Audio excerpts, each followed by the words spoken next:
I, 35 am, or rather was, engaged to Sarah, 32F. Wedding was supposed to be in 3 months. Venue booked, caterer deposit paid, the whole 9 yards. Last night, she sat me down, looking all kinds of nervous. Said, "Mark, I have something I need to tell you before we marry." My heart didn't exactly sink. It sort of settled. I've been feeling a subtle shift for months. Little things. Her phone always on silent, face down. Vague overtime hours. That kind of stuff. I just looked at her and said, "I'm listening, Sarah." She launched into this teary story about having doubts, feeling overwhelmed, and then, the kicker, she'd made a mistake and kissed someone else. Just a stupid one-time thing, she swore. Said it meant nothing and she was so sorry. Regretted it instantly. Blah, blah, blah.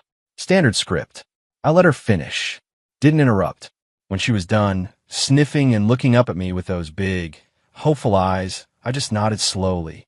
Then I reached for my briefcase, pulled out a slim, black binder, and placed it on the coffee table between us. "This, Sarah," I said, my voice way calmer than I felt inside, "is a report from a private investigator I hired 3 weeks ago." Her face went from tear-stained hope to chalk white in about 2 seconds. What? A private investigator? "Yep," I said, tapping the binder. "Turns out your one-time kiss has a name. Julian, isn't it? And it wasn't so one time. More like a regular Tuesday and Thursday afternoon gig for the past 2 months. Hotel rooms, dinners, the works. He even stayed over at your friend Chloe's empty apartment with you last weekend while I was visiting my parents. It's all in there. Pictures, dates, even some rather descriptive text message transcripts." She stared at the binder like it was a venomous snake. Then she just crumpled, slid off the sofa onto the floor, full-on sobbing, grabbing at my legs.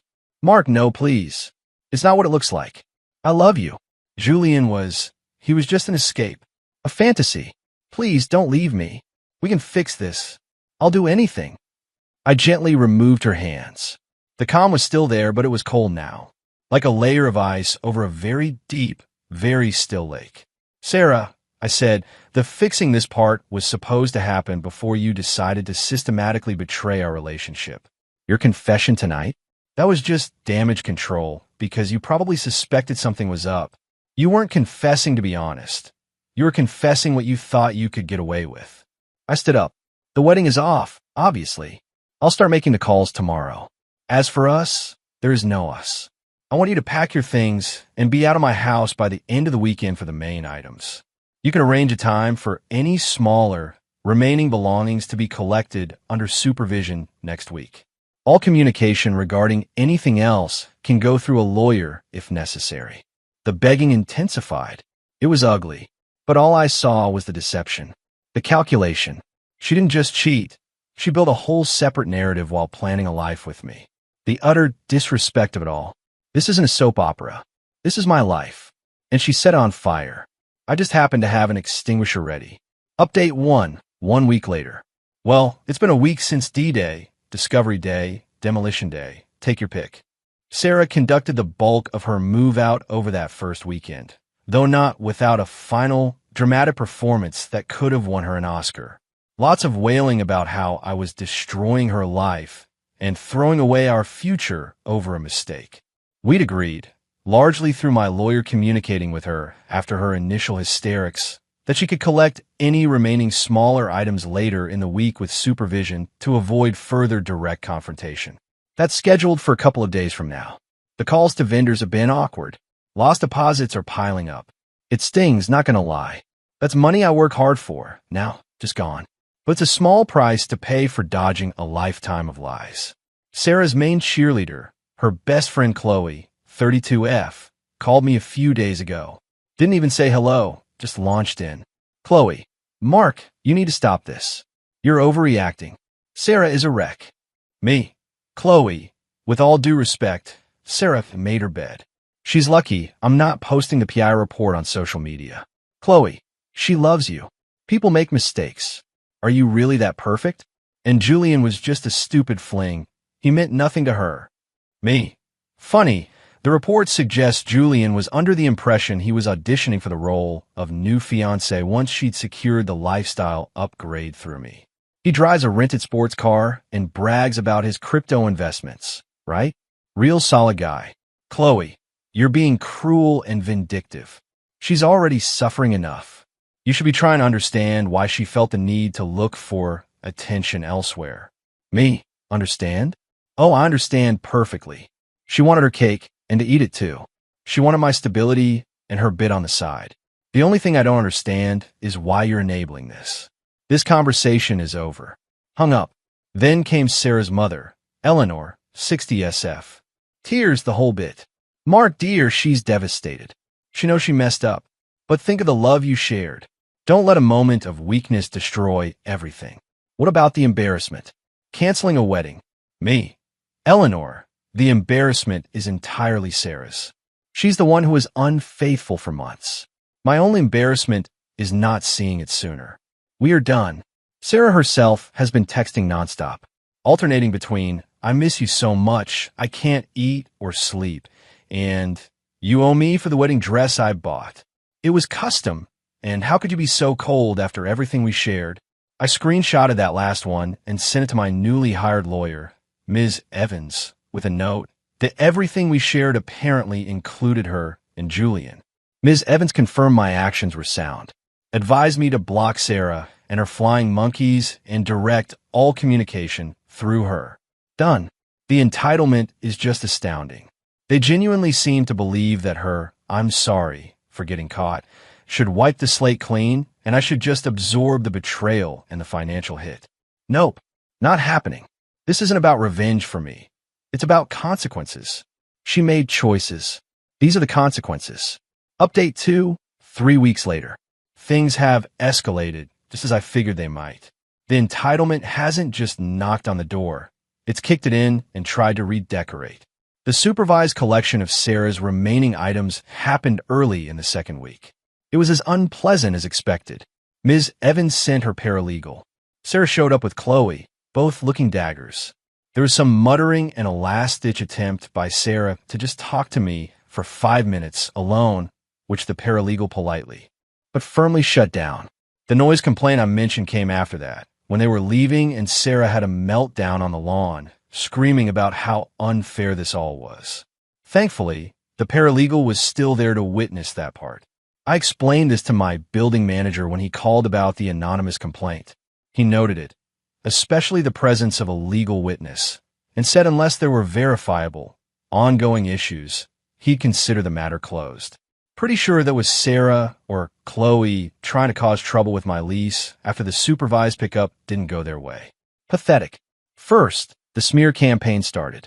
Apparently, according to mutual acquaintances who've been getting tearful calls from Sarah and Chloe, I'm a controlling monster who drove Sarah into another man's arms by being emotionally distant and too focused on work.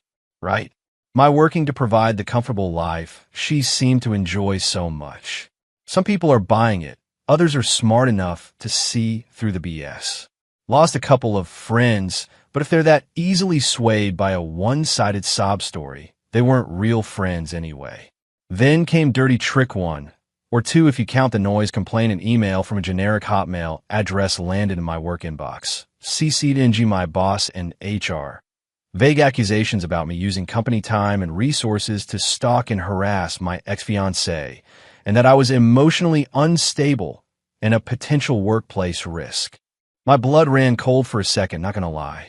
This could seriously mess with my career. Thankfully, my boss knows me well. He called me in, showed me the email, and I calmly laid out the heavily summarized truth. Fiancé cheated. Engagement off. She's retaliating. I offered to show him the PI report highlights, non-salacious parts, just proving infidelity and timelines. He declined, said he trusted me, and that HR would do a cursory check of my work computer activity, which is pristine, and then dismiss the anonymous, unsubstantiated claim. It was dismissed the next day. But the audacity to try and ruin my livelihood, that's a new low, even for them. Ms. Evans has logged this as well. She said it paints a clear picture of harassment. Sarah, through Chloe, since Sarah is blocked, also started demanding her share of the non-refundable deposits for the venue and caterer, claiming she invested emotionally in those choices. I had Ms. Evans send a crisp reply, Ms. Sarah's last name. This emotional investment in the wedding appeared to cease approximately 2 months prior to the engagement's termination, coinciding with her extracurricular activities with Mr. Julian's last name. There will be no financial remuneration for emotional investments that were clearly redirected elsewhere. Julian, by the way, seems to have gone completely MIA. His flashy Instagram? Suddenly private. Chloe let slip to a mutual acquaintance that he got spooked by all the drama. Translation. He realized Sarah wasn't going to be stepping into a comfortable, pre-funded lifestyle with him and bailed. Color me shocked. The anger I initially felt has mostly burned away. Now it's just a sort of grim determination to see this through cleanly and legally.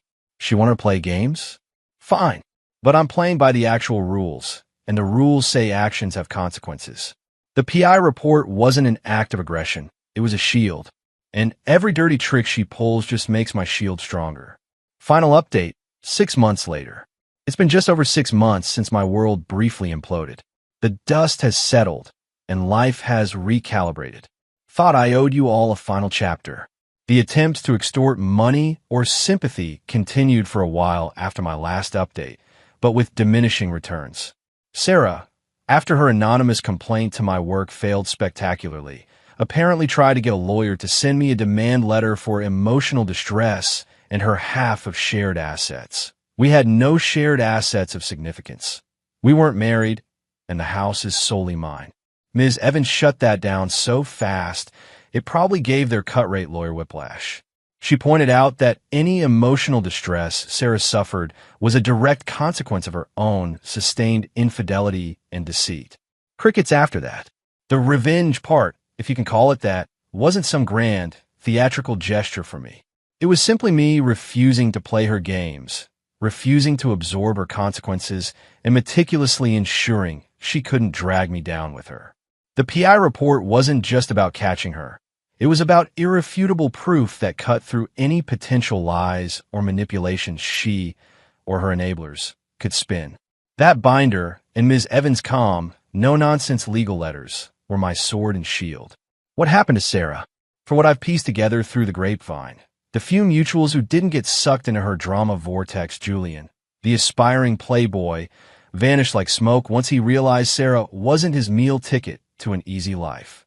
Big surprise. Sarah had to move back in with her parents, Eleanor, and a very disappointed, apparently, her father. Chloe is still her staunch defender. But even that relationship is supposedly strained because Sarah has been a nightmare to live with, expects everyone to cater to her, and takes no responsibility. Sounds about right. She's apparently working some temp job, complaining to anyone who'll listen about how I ruined her life and tricked her with the PI. Zero self-awareness.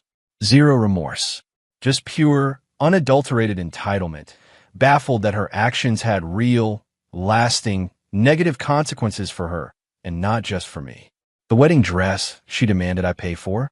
Last I heard, she tried to sell it online, listed as brand new, never worn, dream canceled by Psycho X.